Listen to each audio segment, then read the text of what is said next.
Why is my Wix website not working? I'm going to show you how you can easily fix the Wix website not working.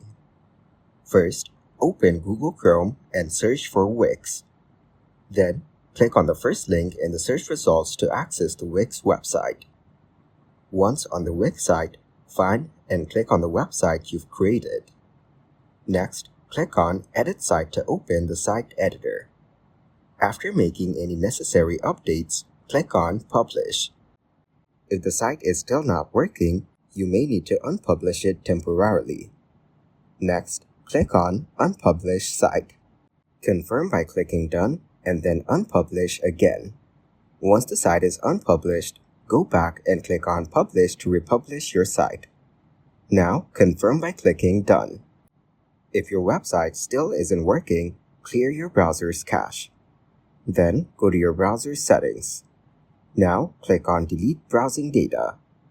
After that, select All Time for the time range and then click Delete Data to clear your cache and cookies.